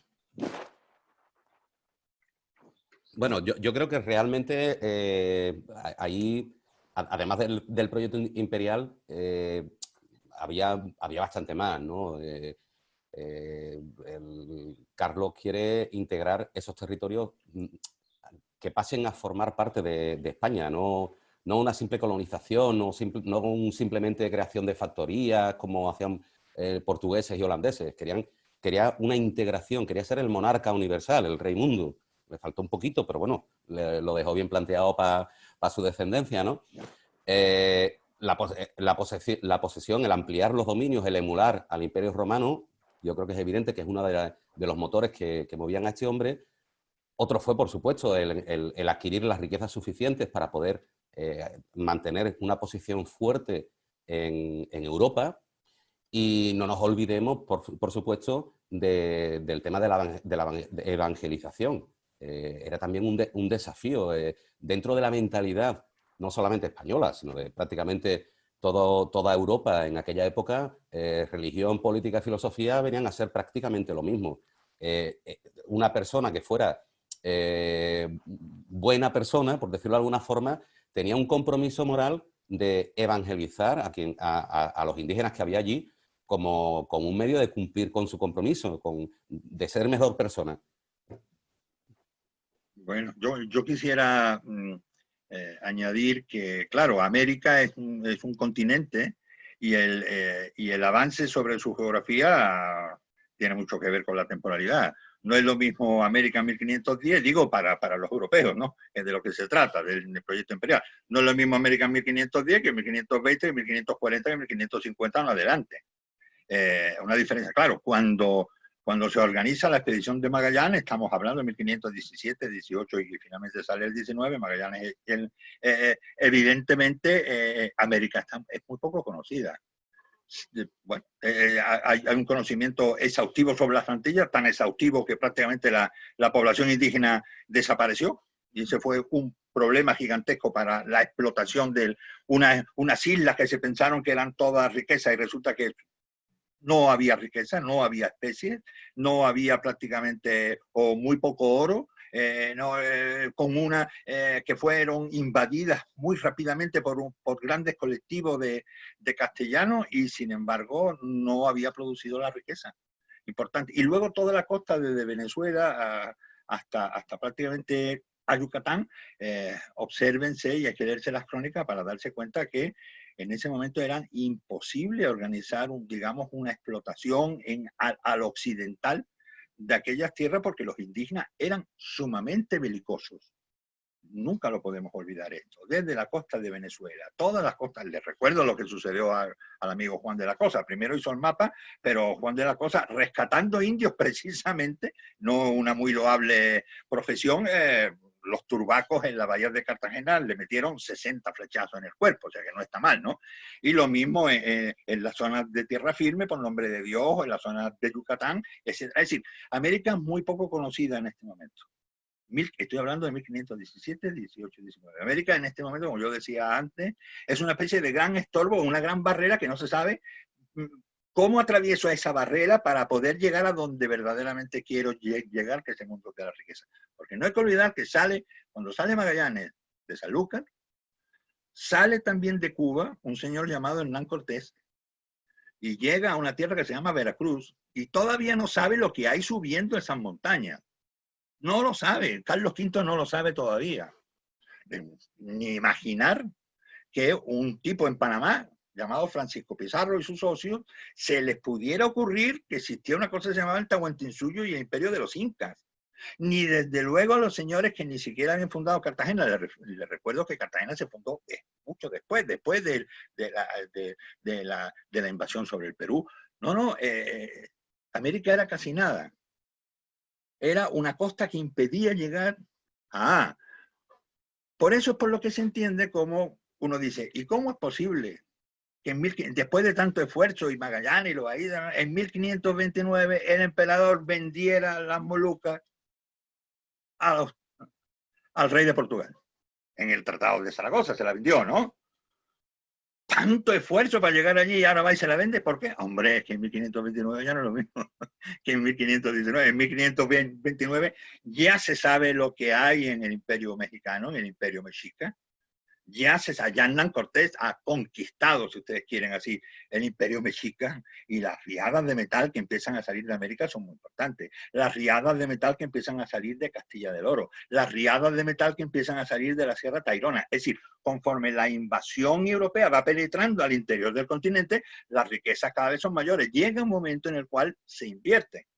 Ahora un barco, una sola embarcación que regresara desde las Molucas o desde la India, pues resulta que era en carga y en valor muy inferior a las embarcaciones que estaban trayendo oro y plata del continente americano. América empezó a dar tal dinero que desde luego estaba demasiado lejos las Molucas. Es decir, con esa plata se compraban las especies, ¿no? Haciendo si ustedes quieren, simplificando el argumento. Ahora había plata para comprar las especies, ya no había que ir a por las especies. El continente americano se volvió extraordinariamente valioso y en el gran apoyo y sostén de la gran monarquía. Hay que pensar que sin el dinero americano, sin la plata americana, sin las riquezas americanas, hubiera sido imposible la expansión española o la expansión de la corona de Castilla. Luego ya a partir del emperador, y no digamos nada de don Felipe II. Sobre lo anterior. ¿Cuándo se va a volver al Pacífico? Se va a volver mucho después, se va a volver ya en los años 70, cuando se empiezan a hacer expediciones filipinas. ¿Por qué? Porque se descubre que la otra gran riqueza ya no son las especies, se llama China. Yo no sé si saben ustedes, y le digo en qué legajo está para que en Simancas, ¿ustedes saben que Felipe II hace un proyecto para invadir China? No está mal, para invadir China. Es decir, ¿por qué? Porque el gran potencial comercial del Oriente ya no está en las Molucas, ahora está directamente en China. Por eso Filipinas cobra esa importancia tan formidable y su galeón, de manera que rápidamente apareció como cómo se volvía desde Filipinas, ¿verdad? Como Urdaneta, que siempre habían dicho, no, se vuelven, como dijo Magallanes, se vuelve por el norte. Efectivamente, volvieron y es el gran mundo del mercado, de la conexión americana entre Oriente y Occidente. Qué interesante, se hace vía americana, ¿no? Muchas gracias, profesor. Precisamente María José en Contra y Vilalta nos hace una pregunta sobre Hernán Cortés. Dice, Hernán Cortés construyó el puerto de Huatulco y posteriormente el de Acapulco para llegar a las Molucas. ¿Cuáles fueron las verdaderas razones por las cuales la corona no se lo permitió? Bueno, en realidad la corona no solamente se lo permitió, sino que le obligó a que mandara embarcaciones. A que mandara embarcaciones y además y se enviaron varias expediciones desde esa costa. Lo que no quiso la corona es que Hernán Cortés se quedara con el monopolio, del camino de la Molucca. Eso es sumamente interesante, ¿no? ¿Por qué? Pero no solamente por la corona, sino porque hay un grupo de comerciantes que le dice, si todavía esto no está seguro, ¿qué cosa más terrible sucedería que un grupo de comerciantes desde México se hiciera con el negocio de la Molucca? ¿Qué tal? Entonces ahí es donde le dicen, no, enviará las embarcaciones que las mandó, enviará las embarcaciones que yo te diga, como yo te diga, a donde yo te diga. Pero no me vayas tú a montar ahora otra especie de Sanlúcar de Barrameda puesto ahí en el Pacífico. Evidentemente la lucha contra las competencias comerciales son muy fuertes.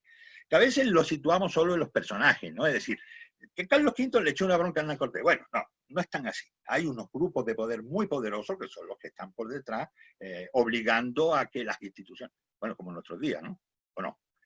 Obligando a que las instituciones, los gobiernos, las autoridades tomen unas medidas en un sentido o en otro, claro. Raúl Moscoso, también una pregunta para el doctor Marchena, dice, si la idea principal de la circunnavegación fue la de unir las islas de las Especiarías con la ciudad de Panamá, ¿por qué eso optó finalmente por unir el galeón de Manila por Nueva España y no por el Camino de Cruces? Y les pido también brevedad en sus respuestas porque nos han llegado bastantes preguntas y darle una respuesta a todos antes de que tengamos que cerrar este seminario. Gracias. Bueno, esa es una pregunta interesantísima. Claro que se hizo por Acapulco. ¿Por qué? Porque ya el gran mercado mexicano era importantísimo. Es decir, Filipinas ya va a vivir fundamentalmente de la plata mexicana. Por eso tenía que llegar ahí. Y por otra parte, porque Panamá ya se especializó en el intercambio de productos a través de la flota de los galeones con el Perú. De manera que los dos mundos quedaron perfectamente, y eso fue hasta el final, hasta el momento de la independencia, ¿no? El gran virreinato en el norte que manejaba no solamente todo el Caribe, que era México, ¿no? Todo el Caribe y México, inclusive Filipinas, y el gran virreinato en el sur, Lima, que se comunicaba vía Panamá. La verdad es que todo esto se quedó establecido desde fecha muy temprana, señal evidente de que los conocimientos que existían sobre el mundo y la geografía y el mundo de la navegación desde el principio fue un conocimiento más que notable. Mónica Ayala pregunta, también para el profesor Marchena, dice, profesor Marchena, ¿tendría relatos de hombres comunes, héroes anónimos que participaron de las expediciones? Dice, bueno, no sé si héroe, quise poner personas comunes. Concretamente, ¿cuáles serían esos conocimientos matemáticos y geográficos que necesitaba alguien como Magallanes para realizar tal empresa?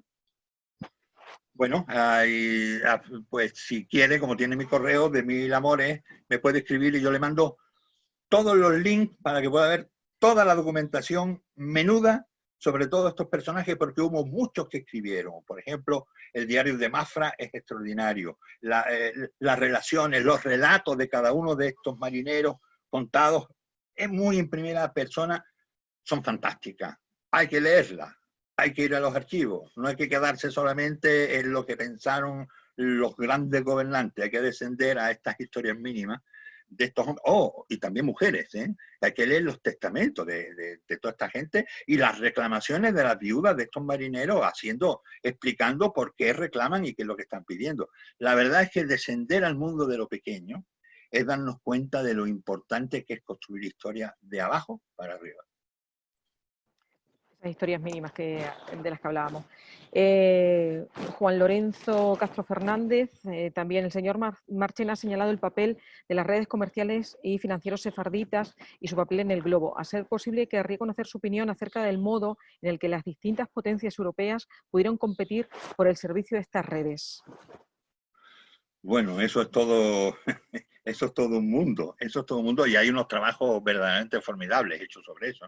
Yo les recomendaría uno de los libros que hemos puesto ahí de Vitorino Magallá y Godiño, precisamente donde se está explicando el papel de los comerciantes portugueses y además de los sefardíes, de los judíos, porque la primera gran salida de judíos comerciantes se produce hacia Portugal y luego desde Portugal también hacia otras regiones. Es un tema importantísimo, trascendental. Y Juan Antonio también nos podría decir algo interesante, ¿no? Sobre la importancia que van a tener estos judíos, o al menos estos cristianos nuevos en el ambiente de Sanlúcar, ¿no, Juan Antonio? Bueno, en el ambiente de Sanlúcar y realmente a todos los niveles. Tenemos que tener en cuenta que los judíos, una vez que se expulsan de aquí de España, que no fuimos los primeros, que ya se habían expulsado de prácticamente toda Europa, terminan o haciéndose conversos de falsos conversos, trabajando lo mismo y apoyando tanto a Portugal como a España, como más tarde a Francia, como ahí no había ningún tipo de limitación. Ellos estaban para prestar un servicio financiero independientemente de quien lo solicitara, siempre que hubiera, por supuesto, unas garantías de recobro, ¿no? Y terminan, bueno, también tienen su influencia luego en los Países Bajos, en la guerra de Flandes, todos los sefarditas que terminan estableciéndose en Ámsterdam y Rotterdam le dan una potencia económica a los holandeses increíble. Es que es un tema muy amplio. Es que, como ha dicho antes el profesor Marchena, es amplio y además fundamental para entender todos los movimientos que se dan en los 2 siglos siguientes. Ahora damos un salto también a la actualidad. Luis Sarabia dice que le quería preguntar a los dos ponentes, al profesor Marchena y Juan Antonio Manzano, ¿qué opinión tiene de la destrucción de estatuas de Colón y otros descubridores europeos por parte de estos grupos que estamos viendo ahora mismo en todo el planeta? ¿Es fruto de la ignorancia y una lectura errónea de la historia? Sí, yo soy de los que creo que la historia es una disciplina científica que hay que conocerla, con la que no se puede hacer verso. Yo, francamente, a la hora de elegir poesía me quedo con Neruda o con García Lorca. No se me ocurre hacer poesía con la historia. Y es una disciplina que está sujeta a un conjunto digamos, de detalles, su estudio. Entonces, ahí está Colón y estará Fray Junípero Serra y estarán todos los que quieran estar, ¿no? Ahora, ¿cuál es la pregunta? ¿Cuál es la sociedad? Es la que tiene que conocer su historia. Y no puede segmentarla y decir, no puedes decir, me quedo con esto y esto lo voto. No, no, no, no. Primero vamos a conocerlo todo. Y cuando lo conozcamos todo, seremos capaces de decir qué me constituye a mí y qué no me constituye a mí. Y seguramente lo que no me constituye a mí, pues seguramente lo conoceré y seré capaz de criticarlo. Ahora, simplemente echarlo abajo sin saber mucho más, evidentemente sin Colón el mundo moderno no sería lo que es, pero ¿qué más da que hubiera sido Colón si hubiera sido cualquier otro? A lo mejor Federico López. Entonces me parece que arañar en la historia sin conocerla y sin saberla me parece tremendamente peligroso, porque podemos acabar diciendo, tumbemos todas las estatuas de Trajano y de Adriano, porque todo esto se hizo con esclavos. Tumbemos también el acueducto de Segovia, porque cuántos esclavos trabajaron ahí. Tumbemos las giraldas de Sevilla, porque esto fue construido por los mometanos, también llenos de esclavos. Entonces, bueno, hay que andarse con cuidado. La historia es demasiado peligrosa como para... Y esto lo sabemos muy bien en nuestros días, si la historia es un arma peligrosa o no. Yo creo, dejemos la historia en manos de los historiadores, que ellos saben cómo manejarlo y sobre todo cómo explicarlo y sobre todo cómo colocarlas en nuestro presente. No sé qué opina Juan Antonio al respecto. Pues, hombre, ahí yo con eso tengo una duda. Yo no sé si realmente todo esto viene en realidad de la simple ignorancia, o hay unos ecos de esa leyenda negra que siempre hemos tenido los españoles. A mí me sorprende mucho que cuando la gente protesta contra el esclavismo, tira una estatua de Fray Junípero Serra, que era un franciscano que creó las misiones y que era, para la perspectiva de ese momento histórico, era una hermanita de la caridad, y sin embargo respete las estatuas de Washington, de Jefferson y de una serie de presidentes estadounidenses que eran propietarios de esclavos. Entonces ya, digamos, hay argumentos para la barbarie que se están cometiendo que realmente se van disolviendo cuando vas viendo cómo van evolucionando. Entonces, incultura, excepción de responsabilidades, una falta de asumir los errores propios, una falta de asumir la parte que no te gusta de tu herencia histórica, y sobre todo el presentismo que está tan de moda, tan implantado actualmente. Antes tú, hace un siglo, las cosas se veían desde el punto de vista de la época en la que se producían. Te podían gustar más o menos, pero más o menos estaban ubicadas.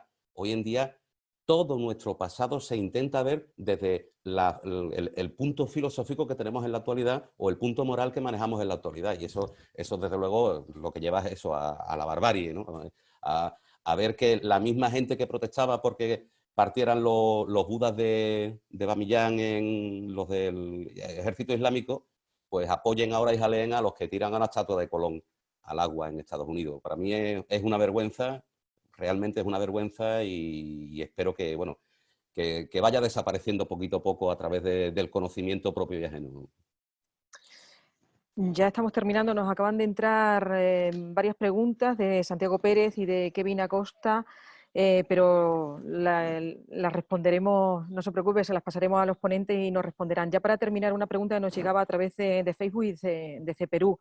Antonio Vilca Mamani pregunta que en esta conferencia se ha mostrado el papel de ciudades como Sevilla, Cádiz, Sanlúcar de Barrameda, etcétera. Dice, sin embargo, aquí, habla de Perú, se nos enseña que los grandes conquistadores han sido extremeños, Pizarro, Cortés. ¿Por qué no han quedado los andaluces como grandes conquistadores? A ver, Juan Antonio. Hombre, en lo que estamos hablando de la Vuelta al Mundo, en la Vuelta al Mundo, evidentemente, no hubo mucha participación extremeña. En la Fundación Puerta de América, por ejemplo, hace 2 años hicimos un reconocimiento a la comunidad, a la región autónoma de Extremadura, precisamente porque el 90%, el 80% de los grandes nombres que participaron en la aventura americana eran extremeños. Es que ahí hay poca población porque se fueron todos. Están todos en América, ¿no? Tú coges Pizarro, Cortés, Orellana, empiezas a tirar de la madeja y te aburre, te salen agujetas, ¿no? Los andaluces, pues no quedamos como grandes conquistadores porque en esa faceta en concreto estamos eclipsados por el ímpetu que tuvieron los extremeños. Yo creo que son la piedra angular, la piedra maestra de toda la aventura americana, reposa precisamente en la comunidad extremeña. Entonces el resto, bueno, de una forma o de otra, pero colaboramos evidentemente, pero no de una forma tan decisiva o tan principal, ¿no, Juan? Sí, y un detalle más que hay que comentarle al compañero peruano, ¿no? Por ejemplo, hoy conocemos muy bien, hemos podido trabajar a fondo, por ejemplo, el grupo de Cajamarca que está con Pizarro o el grupo que está con Almagro, quiénes son, ¿no? Todo este mito de los extremeños también hay que colocarlo. O sea, si uno analiza de dónde es la mayor parte de la gente que se denomina conquistadores, son castellanos, pero castellanos por la mitad. Y luego la otra mitad hay que repartirlo entre... ¿Y por qué hay pocos andaluces? Hay andaluces entre los capitanes o entre los grados medios de la hueste, pero hay muy pocos andaluces entre, digamos, lo que sería la gente de a pie. Por una razón, porque Andalucía es una tierra completamente señorial. Antes hablaba sobre el duque de Medina, y por supuesto los señores no autorizaban a que su gente se le fuera, ni mucho menos. Es decir, tenían que irse al mundo americano casi escondidos, porque los señores, ¿cómo iban a perder tributarios? En cambio, los castellanos que proceden de ciudades, mayoritariamente, eran mucho más libres para emigrar. Es decir, la presión señorial en Andalucía era tan fuerte que hasta acababa impidiendo la emigración masiva para los sectores populares, claro, para los sectores intermedios, urbanos. Pues, y por eso es porque encontramos ese número de extremeños que son familias, digamos, de un cierto caché en cada uno de sus pueblos, o los andaluces que nos aparecen en las ciudades, pero en el campo, digamos, gente de campesinos de Lebrija que pusieran, ya se encargaría la nobleza de dejar que ese campesino no se le fuera, claro, estaba perdiendo mano de obra, porque el peso de la Andalucía señorial era extraordinariamente importante, y ahí está Juan Antonio, que es un experto en el ducado de Medina Sidonia, que es una cosa importantísima, ¿no? ¿O tú crees que el duque de Medina estaría encantado con que se le fuera a la gente? Vamos, al duque de Medina Sidonia, independientemente de cuál fuera de los 22 que ha habido desde que se funda la casa, no se le iba ni una mosca. Claro. Esta gente, además que verá, era una casa importante, tenía un potencial económico, militar, incluso impresionante, pero a mí lo que más me ha pasmado de esta gente es que eran marcianos. Tenían una capacidad de visión, una perspectiva de todo que era increíble. Decía, el puerto de Sanlúcar, ¿por qué hay que fomentarlo? Pues porque las almadrabas son mías y esta gente tiene que embarcar el atún que se va a meter en salmuera de mis salinas y va a ir con los productos de nuestras huertas. Joder, que le sacaban la redondez a todo, incluso a la tierra. Claro, una cosa interesantísima que a veces se nos olvida, que en este periodo, en la bahía de Cádiz, existe un puerto, ¿no?, que se llama Puerto Real. ¿Y por qué se llama Puerto Real? Porque era el único puerto del rey en toda la bahía de Cádiz. Todos los demás puertos eran de la nobleza. Entonces, claro, qué importante es pensarlo esto así. La gente no tenía capacidad ni siquiera de emigrar, excepto el que podía. En Extremadura es distinto, porque vean que los que están emigrando son casi familias completas. Son los orellanas que se llevan unos a otros, son los pizarros que se llevan unos a otros, son los no sé qué que se llevan unos a otros. Y ninguno era, podríamos decir, del lumpen extremeño.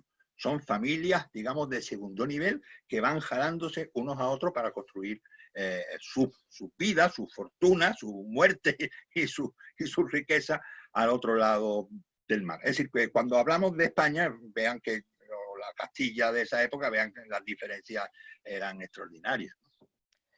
Pues muy bien, pues se nos ha hecho corto este encuentro y nos hemos quedado con muchas ganas de conocer más, pero el tiempo se nos acaba. Ya para despedirnos rápidamente vamos a volver al estanque, ahí al ladito, para que el director de la Fundación Academia Europea Iberoamericana de Yuste, Juan Carlos Moreno, nos diga adiós y despida este seminario, agradeciéndole yo personalmente vuestra participación. Le paso la palabra a Juan Carlos. Adelante, Juan Carlos. Bueno, pues ya para concluir, pues darle las gracias muy sinceras al profesor Juan Marchena y a Juan Antonio Manzano. Nos habéis hecho aprender, y además nos habéis hecho aprender disfrutando, que es una conjugación muy buena para que eso cale dentro de nosotros. Aprovecho también para saludar y agradecer la presencia de mi querida Rosa Balas, directora general de Acción Exterior, que se ha incorporado y ha estado asistiendo a toda este seminario. Y nada, yo a todos les convoco para el próximo 14 de julio, que tenemos otra sesión.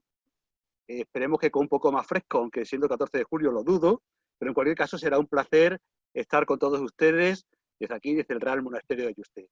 Muchas gracias a todos, muchas gracias Europa, muchas gracias América y hasta pronto. Declaro concluido el seminario, el proyecto imperial de Carlos V y las especierías. Buenas tardes y muchas gracias.